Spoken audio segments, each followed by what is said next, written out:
What's going on, everyone? I'm Russ with Expert Barber Beauty Academy. Today we're packing up for the Texas Barber licensing exam, the single process color retouch. I have a 2.5 gallon bag, easy open, easy close, and it has to be labeled single process color retouch. Inside the bag we're going to put 2 towels. They don't have to be white, they can be any color.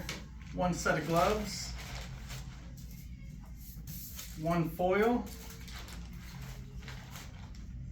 at least 1 Q-tip, a color bowl and a color brush,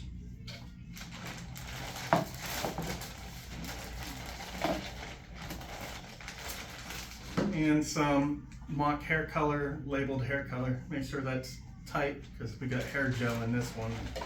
Could make quite a mess. Push your air out of the bag, close it up, and you're all packed up and ready for the single process color retouch.